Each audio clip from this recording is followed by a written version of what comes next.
Bienvenue à Marseille, semaine spéciale, l'invité de TV5 Monde pour le lancement de Marseille-Provence, capitale européenne de la culture 2013, un grand événement pendant cette année 2013 où Marseille et sa région seront les centres de l'Europe et du monde. Bonjour Nathalie Marteau, merci d'être avec nous, merci d'être notre invitée en cette journée internationale de la femme, ce 8 mars.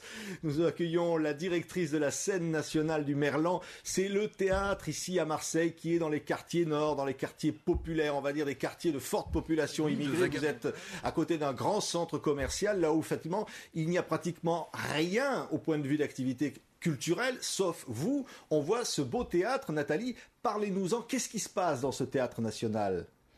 Qu'est-ce qui se passe ? Plein de choses. En fait, c'est un théâtre où, bien sûr, il y a une activité de spectacle, mais je pense que la particularité, c'est qu'il y a beaucoup d'actions qui sont dans ce qu'on appelle aujourd'hui les actions participatives, où les citoyens, à côté des artistes, ont la capacité d'exprimer leur opinion sur le monde d'aujourd'hui. Et puis, ce qui se passe aussi, c'est que ce théâtre, il abrite pas seulement des artistes, des spectacles et des rencontres. C'est une sorte de QG qui nous sert de base arrière quand on va vagabonder dans la ville, puisque notre particularité, c'est qu'on investit plein de sites différents dans la ville et qu'on travaille avec cette ville et sur cette ville. Alors évidemment, si vous êtes là, Nathalie Marteau, c'est que évidemment vous êtes candidate à plein de projets pour Marseille-Provence 2013 et les décisions ne sont pas encore prises. Qu'est-ce que vous allez faire pendant cette année exceptionnelle ?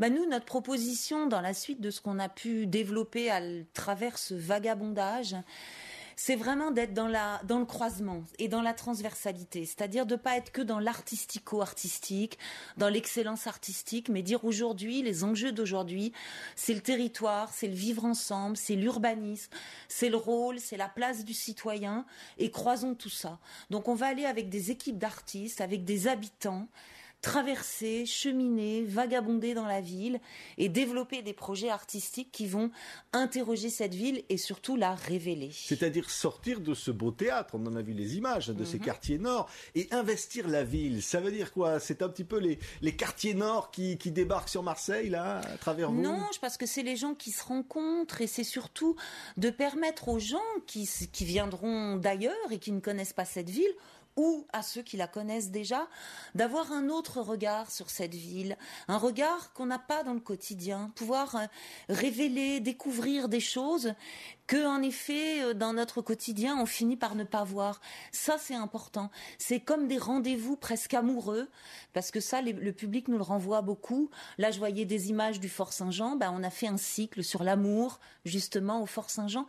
Pour les gens, c'est de donner rendez-vous dans un endroit qui soit pas un théâtre, où la ville devienne une sorte de terrain de jeu, de terrain d'aventure, et on pose un autre regard sur cette ville, et on fait résonner des projets d'artistes avec la réalité de cette ville et de ses sites. Oui, une réalité difficile, on va pas se le cacher. Bien sûr. Je disais, vous êtes dans un centre commercial, c'est pratiquement la seule activité pour beaucoup de gens qui vivent dans ces quartiers pauvres de Marseille où vous êtes.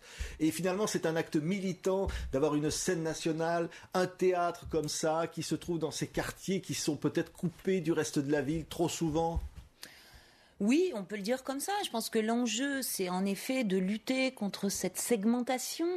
Mais il faut pas oublier que c'est propre aussi au territoire de Marseille, en dehors de toute action politique. Marseille, c'est une ville qui contient tout. Elle contient, d'abord, elle est au bord de la mer. Ses limites, c'est le relief. C'est les montagnes, c'est les collines. Marseille n'a pas de banlieue. La banlieue de Marseille est en son centre historique.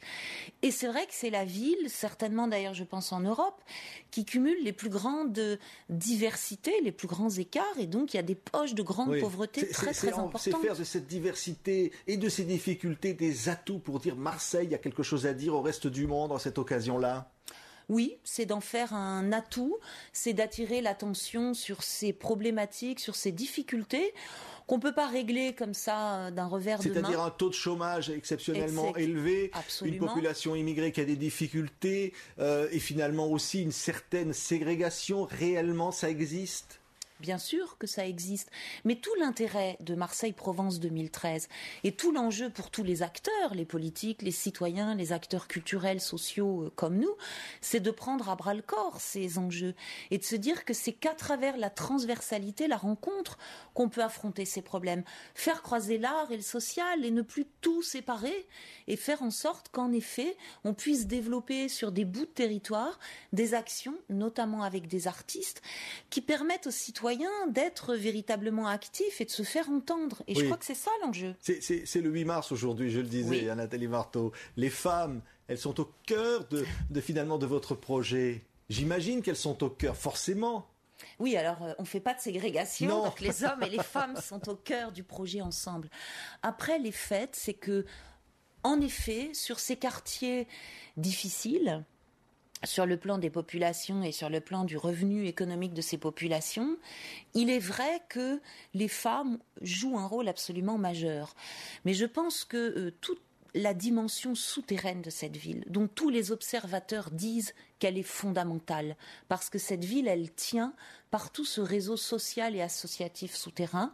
Oui, les femmes jouent un rôle majeur, peut-être parce que les femmes aiment ou ont l'habitude, ou ça leur va très bien d'être aussi dans l'ombre, mais d'avoir effectivement quelque chose d'extrêmement militant. Donc elles jouent un rôle fondamental, oui. Ça c'est vrai. Et elles expriment, avec tous les autres, avec tous les Marseillais, une forme de culture méditerranéenne propre à Marseille. Oui. Parce que vous avez choisi de centrer les choses sur Marseille, sur cette ville incroyable. Mais qu'est-ce que c'est que la méditerranéité de Marseille, selon vous ? Ben justement, l'idée c'est d'inviter des artistes pour nous permettre de révéler ça. Là par exemple, on va démarrer un cycle après-demain où on a fait venir un artiste breton qui va être pendant 15 jours dans cette ville, croiser plein de gens, rencontrer des territoires et des quartiers différents à la recherche du rire marseillais. De quoi on rit particulièrement à Marseille? On rit encore beaucoup parce qu'il y a de la galéjade. Absolument. Il y a une tradition. Hein. Bien sûr qu'il y a une culture, bien sûr qu'elle est extrêmement palpable. Et je crois que cette culture, il faut évidemment faire avec, il faut la révéler, il faut la valoriser. Elle est extrêmement riche et elle est unique en France. Aucune ville de France ne ressemble à Marseille. Elle vient d'où, d'après vous, Nathalie Marteau? C'est-à-dire que malgré les difficultés, on a envie d'être heureux à Marseille? Oui, je crois qu'il y a quelque chose de très particulier à Marseille. C'est une ville qui n'est pas toujours facile à vivre parce que c'est une ville assez pauvre. C'est une ville où la question du transport n'est pas aisée. Mais là encore, le relief pose des difficultés. Vous savez que Marseille fait 2 fois et demi Paris. Oui. Donc c'est pas rien de gouverner et de gérer une cité avec autant de particularités. Mais il se trouve qu'en effet, on a envie d'aimer cette ville. Moi, personnellement, je ne peux pas parler au nom de tout le monde. C'est vrai que le mélange, le cosmopolisme, c'est quelque chose d'extrêmement fort. La lumière. Elle est là, la lumière. C'est très important. Merci. Et le mélange.